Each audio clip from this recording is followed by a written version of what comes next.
Thank you, Carol. That was awesome as always.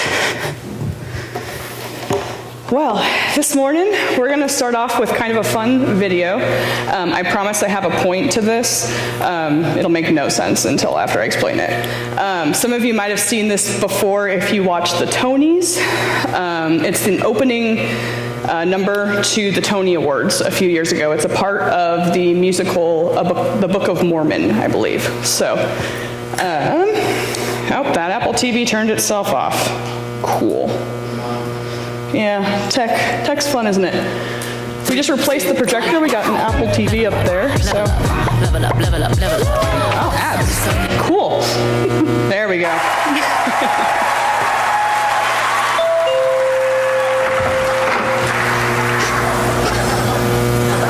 Hello, my name is Elder Price, and I would like to share with you the most amazing book.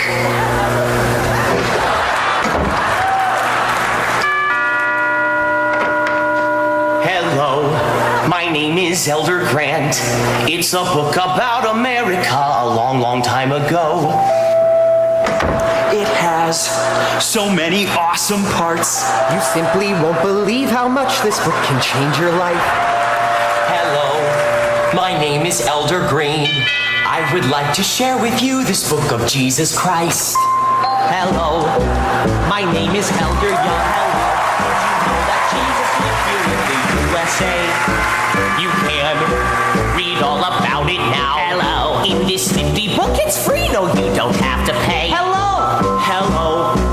My name is Elder Smith, and can I leave this book with you for you to just peruse? Hello! Hello! Hello. I'll just leave it here. It has a lot of information you can really use.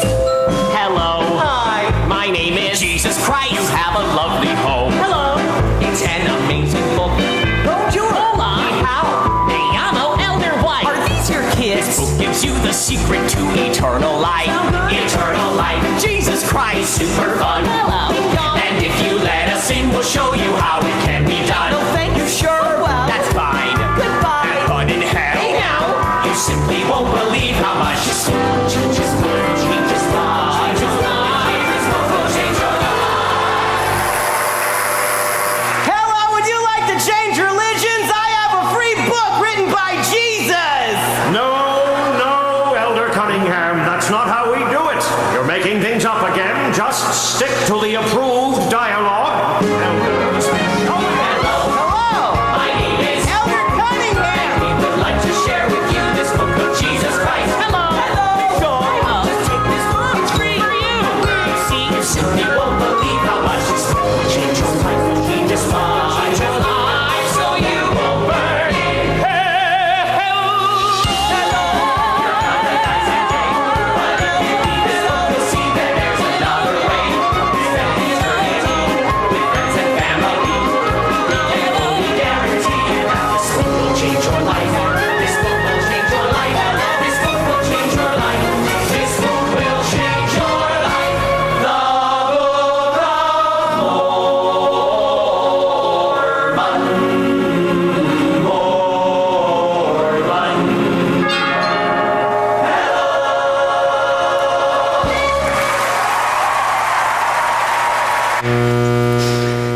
I love that thing. It's silly. The whole musical is mocking Mormons. I promise this whole sermon will not be mocking Mormons. They're wonderful people. I want to use them as an illustration today. So I know obviously we're not Mormon, but they are legendary for their evangelism style. The men, and now you've probably seen a few women in pressed white shirts, ties, slacks, a name badge that says Elder so-and-so. They're heavily trained and taught a script that they rarely deviate from much, as they alluded to in that. Now, how many of us sometimes, you don't have to raise your hand for this, just mentally, sometimes see the Mormon missionaries or Jehovah's Witness missionaries circling the neighborhood, and we close the blinds and pull the car into the garage and try to avoid that a little bit, right? Because it's awkward. We know what's coming, and it's hard, right? So while the Mormons don't technically fall under the Christian umbrella of denominations, although they would tell you otherwise, their evangelism style is somewhat similar to how many older Christians, and actually even myself, were taught to evangelize. Churches held evangelism classes, and they gave out Bibles and flyers and books and tracts and all those things to hand out. They gave step-by-step plans that were guaranteed to work, and a plan for salvation that everyone must take to ensure they were saved. Now, I won't say this isn't entirely a bad thing. In its heyday, this was a really effective tool for some churches and Christians. But the longer this tool was used, the less effective it got as people built a wall up to it. Non-Christians learned to identify these evangelism speeches and already had walls built up to them before people could even talk, really similar to how we've kind of got those walls built up against the Mormons and the Jehovah's Witnesses. We know what's coming, the rejection's already there, right? They were handed tracts and Bibles at inappropriate times and inappropriate stages of life, because while the Christian thought this was the path to salvation and that's what that person needed in that moment, it really wasn't. We were taught one main way to evangelize, and when that failed, we're kind of left floundering. You have others like me. I had those evangelism techniques down. I was ready to tell everyone about Jesus and hand out Bibles and information wherever I could. But time and time again, this got me nowhere. This got me mocked. I don't think I've ever reached anybody effectively with a formulaic evangelism tool like that. By the time I went off to college, I was avoiding evangelism opportunities because I was convinced that God had not gifted me in that area, and so I should prioritize something else. We were taught that this was what evangelism looks like, and that's what salvation looks like. But I'm here to tell you guys today, evangelism and salvation take on so many different appearances. They're tailor-made to every individual that uses them and experiences them. This isn't just us changing our evangelism techniques with the times. This is us going back to the Bible and looking at what Jesus did. Jesus made friends with the sinners. Jesus was hope to his community. Jesus advocated for the weak and the downtrodden in his community. Jesus built relationships with people. Jesus didn't walk up to people and be like, have you heard about me? Here's a copy of my book. In a couple weeks, you can read the passages in the back that lead you to the 5-step plan of salvation after I've died. You only have to do these 5 things in order to get to heaven and live with me eternally. I don't know about you guys, but if somebody did that to me, I would be working to get rid of them, not to spend eternity with them. So this goes back to the Mormons. We know their evangelism techniques. We know their script. A lot of us make jokes about them. There's an entire musical making a joke about them that won multiple Tony Awards. Have you met Jesus? Our culture is widely immune to their techniques. Their church is not growing in the United States, despite their extreme, well-planned evangelism efforts. So let's look at why. Well, first of all, we know that there's more to evangelism than just persuading the individual you're working with. There's more to it than technique. God has to be there blessing that interaction, and I don't believe that's the case in those with the Mormon missionaries. So get that out of the way. Second, they massively fail to adapt. If they get off script, they can be broken. They approach evangelism with the message first, relationships later, which is what nobody wants unsolicited. They dress in a way that immediately identifies what they are, and our society knows what that is and has made up their minds that they don't want it. One of the biggest points I think they miss is evangelism shouldn't be something we set out to do for a day's project or even a missions trip. It's a lifestyle. It should come as natural as breathing. It should be authentic and personalized, both to yourself and the people that you're working with. God didn't write a formula for salvation. He told us, here are the things that are essential to salvation, But he did not write down a multi-step plan that without fail will always lead to salvation. Instead, he wrote this in 1 Peter 3:15. But in your hearts, revere Christ as Lord. Always be prepared to give an answer to everyone who asks you to give the reason for the hope that you have. But do this with gentleness and respect. So a few key points here in that scripture. Go ahead and leave that up on the screen for a little bit. Christ is in my heart. When I asked Christ into my heart, I prayed and I continue to pray that his light would shine through me.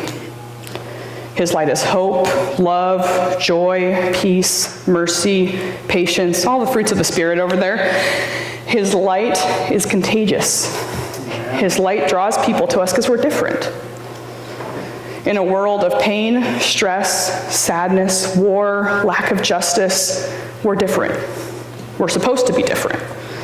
We should be a beacon of hope in our daily lives. This leads us to the next section of that scripture. Always be prepared to give an answer to everyone who asks you to give the reason for the hope that you have. It needs to always be on. We don't get to flip the evangelism switch when it's time to volunteer or go door to door. We need to always be on, always ready, always letting that light shine through us. When we go through the Starbucks drive-thru, always on. When we go to a restaurant and that waitress screws up your order multiple times, always on. When we go through the check stand and the cashier can't honor our coupon, always on. When we go to work and we have to deal with a terrible boss or coworkers, always on. When we go to the gym and see a man harassing a woman, always on, or vice versa. When our spouse is really ticking us off, always on. We need to be hope and peace and light to everyone we interact with in our daily lives. We need to be advocates for the least of these in our communities. We need to stand up for those that can't stand up for themselves. Be that shoulder to cry on. Be that person that's willing to listen and support. Forget the time, forget what's happening to you, forget whether it's appropriate in the situation you're in, even forget that harm may come to you sometimes. That's who Jesus was. He reached out to those that were the lowest in society. The people everyone hated. The people that everybody shunned. He preached truth and hope into a world that was severely lacking it. He preached truth into a world of the Romans, which, if you can imagine a colder world, the widows and the orphans, for example, would absolutely not be taken care of. Babies, if they were orphaned, would be left to die. Widows, just about the same, for example. It's a very cold world. He didn't care that there was a schedule to keep. There were multiple occasions where the disciples were like, come on, Jesus, we have to get going. And he's like, nah, I got this to do. He didn't care that what he was doing was against the rules that the religious elite had artificially constructed. So I wish I could tell you there was a 5-step plan to lead folks to salvation and that it worked without fail. That would be far easier. I wish I could tell you that this was simple and something you could learn with head knowledge. But I can't. And actually, I think I like this better. It's not easy, but it's real. It's authentic. It's getting to know people day in and day out. It's being authentic and not just having a Christian mode and how we dressed at church and a everyday mode. It's trusting God that when he tells you to move, he's got you. It's a lot more scary and unpredictable, but at the same time, freeing. I get to be me. I get to be Christ through me. I get to go through the Starbucks drive-thru, and when they ask what I'm doing today, I say I'm going to work. Oh, where do you work? At Albany First Church of God. I'm a pastor. And I get to watch their jaws drop every single time because I'm not stuck up. I'm kind. I don't preach at them. I ask them how their day is going and actually listen and care.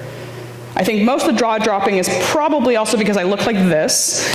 I wear neon colors and leggings and dye my hair and have piercings because that's me. God made me. He made me creative, and he made me enjoy the life that he gave me in this way. God gave me the ability to live life in joy. God didn't tell me I need to don my business casual attire when I step into my pastor shoes. God didn't tell me I have to polish myself up before I can step foot in a church. God didn't even tell me I need to care at all how I look when I come to him. Just come all ye who are weary and find rest. Find freedom, find hope, and find joy. And the best part, God doesn't just equip pastors to share his word, he gifts us all with it. So let's turn to Ephesians 4:11 through 17. We'll have it up on the screen too, if you want to be lazy, I guess. So Christ himself gave the apostles, the prophets, the evangelists, the pastors, and teachers to equip his people for works of service, so that the body of Christ may be built up until we all reach unity in the faith and in the knowledge of the Son and become mature, attaining to the whole measure of the fullness of Christ. Then we will no longer be infants, tossed back and forth by the waves, and blown here and there by every wind of teaching, and by the cunning and craftiness of people in their deceitful scheming. Instead, speaking the truth in love, we will grow to become, in every respect, the mature body of him who is the head, that is Christ. From him, the whole body, joined and held together by every supporting ligament, grows and builds itself up in love, as each part does its work. He gave us all the ability to become stronger in him. But it's not going to be easy. It's not going to be a 5-step. Here's a Bible, have a nice day, it's work. We must continuously work to build ourselves up and others up in our community. We need to never stop learning, because there's always more to learn. We need to work to improve ourselves and let Christ live through us, so that when it is time to evangelize, all it takes is to be yourself. My evangelism now works like this. Hi, my name's Ashleigh. What's yours? How's your day going? Can I help you with that? How can I love on you today? How can I support you today? And as I get to know them, I talk about the exciting things that I'm doing in my church. I invite them to come hang pool noodle crowns of thorns from the ceiling till 1 a.m. and eat obscene amounts of pizza. I get to know others, and I introduce them to those that I hang out with, because I'm not the only one hanging the pool noodle crown of thorns. It takes a crew. I show them my community of others that loves just like me. I tell them that this is their community too. It's not an exclusive club. It doesn't require membership or money or to be perfect or to dress fancy. Those are common misconceptions. You don't have to fix your life first. You're not going to burn in hellfire when you step into the church. And when God gives me the chance, then I get to talk about my faith. I talk about how all it takes is for us to surrender, to accept that I'm not perfect all on my own. I need to go back to the blueprint that God has for my life. That I need to accept Jesus into my heart and into my life. I just accept that I get to go along for the ride, not follow any tradition or cultural convention, just live with Christ through me. Amen. So today, I challenge you, congregation. I challenge you to make a conscious effort to open yourself up for the ride. Open yourself up to the unpredictability. Open yourself up to letting Christ change you and shine through you. It doesn't matter if you've been a Christian for 50 or more years, or if you haven't even fully accepted him into your life yet. He is ready, and he's waiting. He's ready to rain down his power and life onto this congregation. We just have to accept it. This altar is always open. It's a place to come and lay down your burdens. Lay down the walls you've constructed. Lay down your life and accept that you want to go for this crazy and wonderful ride that Jesus has ready for you. I encourage you to come forward today if this is you. If this is what you need, and if anybody comes down to pray, I encourage others to come pray with them, because that's why we gather together, to support and pray for one another, to help each other grow. If you'll pray with me. Lord, I thank you that we could gather together today to learn more about you, to work together to sharpen each other, to pray for each other, to celebrate the things in our lives that you've done for us, Lord. I pray that you'd open our hearts today to whatever you have for us, however crazy it is, however odd it is or out of character it is for us. I pray that you open our hearts and give us courage to step into that faith, Lord. In your name, amen.